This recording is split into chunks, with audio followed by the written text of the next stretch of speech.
Hey guys, this is the daily check that I gave you today in class to do at home. Remember, you do have your quiz tomorrow, and your quiz I'm going to give you some of the identities to start with, and then I'm going to give you some problems that you have to verify. No double angles though, and even in the identities, no double angles. For a few tips, I would probably make sure I pay attention to 1 and 2. Make sure you know those. I would definitely probably know 3 for sure and 5 for sure. Those may come up again on your quiz. On these problems here, just to give you a little bit of hints here if you're watching the video, here when you've got the negative angles, use your even and odd functions to change those before you ever start the problem. So you'd want to either change these, just using your identities for even and odd, so you can look at those. And then for number 8 here, make sure you get a common denominator. And for this problem, the common denominator actually would be 1 minus the cosine of theta and 1 plus the cosine of theta. That's the common denominator. So once you do that and combine some like terms in your numerator, I think it kind of all falls into place. I will tell you, you will need to multiply this out eventually. And when you multiply this out, it comes out pretty nice in the end. So that's just a few tips for you. All right. So let's take a look at the notes that I want you to take tonight. Now, after the quiz tomorrow, we'll go through these notes, or you'll be working problems on these notes. And what we're looking at is what we call sum and difference formulas, or sum and difference identities. You will get these on your test. You do not have to memorize these. Just a few things to note here. When it says sine, and then this is alpha and beta, just 2 letters. It could be X and Y or A, B, whatever. I just use alpha and beta. It's alpha, and then notice it says plus or minus. So this could be alpha plus beta or alpha minus beta, depending on the problem. And but notice over here, when we change it to its identity, sine alpha, cosine beta, notice here it says plus minus. So if it's a plus here in the beginning, then that means it stays a plus over here. If it's a minus here, then it stays a minus here. Notice what happens with the cosine formula, alpha plus or minus beta here again. But notice over here it says minus plus. So what that means is if it's a plus to begin with, it becomes a minus over here. And if it's a minus here, then it becomes a plus. So it switches. And then for tangent, it actually does both. Notice in the numerator it stays the same, plus or minus, but in the bottom it flips. Okay, so let me show you how to use the sum and difference formula. Now, really, sum and difference formulas, we used to use them when we didn't have calculators that would do trig functions. And if you wanted to find an angle that was not on the unit circle, then you would use your sum and difference formula. So that's kind of what we're going to look at here. All right, so it says use sum and difference to solve this, to find the exact value for 15 degrees. Now, on our unit circle, we don't have a 15 degrees. We started at 30 degrees. But if we take 15 degrees and we break it up into this, 45 degrees minus 30 degrees, which equals 15, we did have a 45 degree on our unit circle, and we did have 30 degrees on our unit circle. So remember I told you we're going to be using unit circle throughout the entire trig stuff, and here we are again having to pull it up. So what we're going to do is this. We're going to take the sine of 15 degrees, and I'm going to rewrite this problem as the sine of 45 degrees minus 30 degrees. Okay? And when I rewrite it, 45 minus 13 is still 15, but now notice I've changed this to a difference problem, 45 minus 30. So what I'm going to do is I'm going to rewrite this using my sine sum and difference identity up here. Okay, and then once I do that, I'll be able to solve it. So I'm going to rewrite this. Okay, the 45 is my alpha, the 30 is my beta, as I'm plugging them into the formula up here. So what I'm going to do, I'm using 45 and 30. So here I've got sine of alpha cosine beta. Well, alpha is 45, beta is 30. So I'm going to rewrite this as the sine of 45 degrees times the cosine of 30 degrees. And then remember, for sine, if it was a minus to begin with, it stays a minus, so it's going to stay a minus here. And now I'm just going to switch those. The cosine of 45 degrees and the sine of 30 degrees. Okay? Now, from here, we can actually solve this out, and finding the exact values, which remember means no fractions, no decimals. If I look on my unit circle, and I'm looking at the sine of 45 on the unit circle,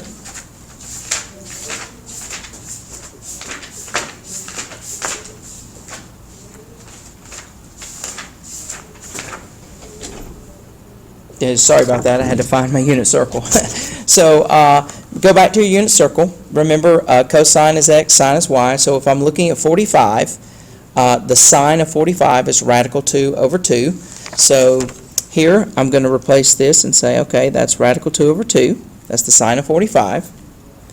Cosine of 30. So I'm going to look at 30 degrees, and I'm going to write down the cosine, which is the square root of 3 over 2.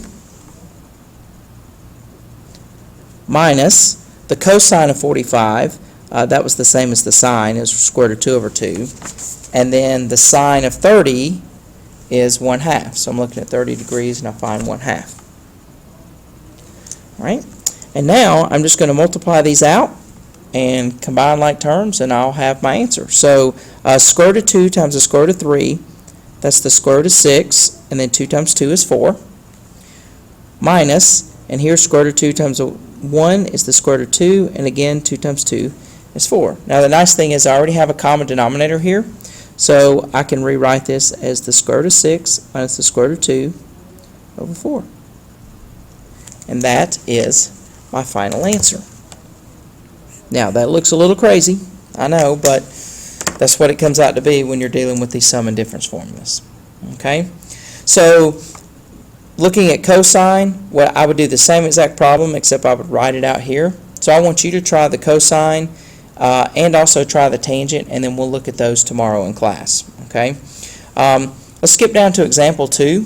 It says to rewrite the expression using sine, cosine, or tangent. So when we look at this, we've got sine 340 cosine 50 minus cosine 340 sine of 50. So I know the two angles that I'm dealing with are 340 and 50. Okay, that's the two angles. So that's really going to be my alpha and my beta here. Okay, the question is this a sine, a cosine, or a tangent? Well, so what we're looking for here is we have sine, if I say that's alpha and that's beta. So we got sine alpha cosine beta minus cosine alpha sine beta. So when I go up here to my identities, I'm looking for the one that's sine alpha cosine beta and then cosine alpha sine beta. So we notice that this is the sine. Okay? So what I'm going to do is I'm going to rewrite it. It's like working backwards. I give you this, and now we're going to rewrite it like this. So I'm going to write it as the sine, and I'm going to do alpha, which is 340 degrees.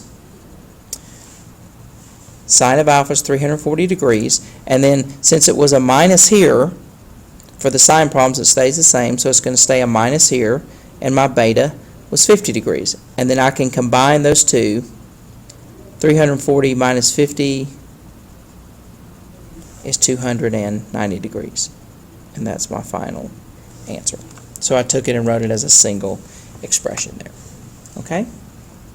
Those are pretty easy. All right, over on the back, I do want to go over this one with you just briefly, and then we might not do it all. We'll do a little bit of it and then give the rest of it tomorrow. It says find the exact value of the trig function given. And here it says to do cosine of u plus v. Well, in order to do the cosine of u plus v, I have to use my identity. So cosine of u plus v, if we look back over here, u and v is just my alpha and my beta now. So I'm going to rewrite this using this identity right here. And notice for cosine that it does change.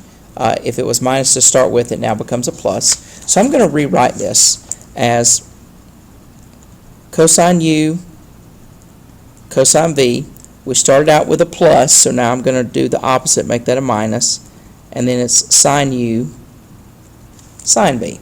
So in order to solve this problem, I need to know the cosine of u and the sine of u and the cosine of v and the sine of v.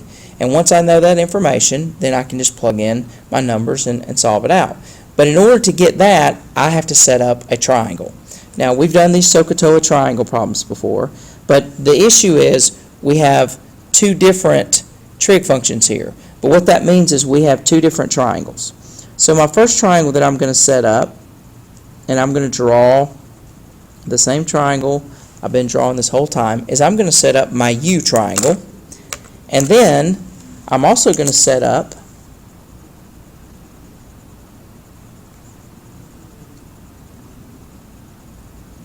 a V triangle. Okay?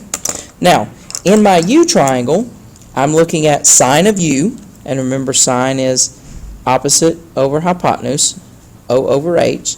So that means I put the 5 there and the 13 there. Okay? And then by using Pythagorean theorem, I can figure out this side here. And then for my V triangle, I'm looking at the cosine here, and the cosine is adjacent over hypotenuse, so I'm going to go 3 over 5 there, and again do Pythagorean theorem to get that number there. Okay? So if we do Pythagorean theorem here, I'm not going to go through all that, but we're going to end up, and that would turn out to be a 12, and then over here that would turn out to be a 4. And then now what we would do is we would look at this information. Now remember I told you this tells you what quadrant it's in. So 0 is less than pi over 2, which is 90 degrees. That means we're in quadrant 1 for that one. So that means that both of these should be positive. And here for the V triangle, 3 pi over 2 to 2 pi, that means we're in quadrant 4, which means x is positive, but y is negative. Okay? And now, looking at these triangles, I can figure out the information that I need here. So let me just plug in what we have, and then you can actually solve it out. So it says the cosine of U. So I'm going to go to the U triangle, and I'm going to do the cosine, which would be adjacent over hypotenuse. So that's 12 over 13. And then it says the cosine of V. Well, I was given the cosine of V, but if I looked at the triangle, I would also notice that it is 3 over 5. And then minus. Now we go the sine of U, which I was given that information, but looking at my triangle, I can also see that it's 5 over 13. And then looking at the sine for V, so I go to the V triangle, and I notice that it is negative 4 over 5. And so now we multiply these two out, multiply these out, subtract them, and we've got our answer. Okay? We will look at example 4 tomorrow in class as a verifying problem, and then we'll also look at the cosine and tangent of 15 degrees. I'll show you those as well, but you can work those before tomorrow. But make sure you study for your quiz. It's not a lot of problems. You'll get some choices, choose 2 out of 4, whatever. And but make sure you know those identities for your quiz, and also make sure that you have your daily check finished when you come to class tomorrow. We'll see you guys in the morning.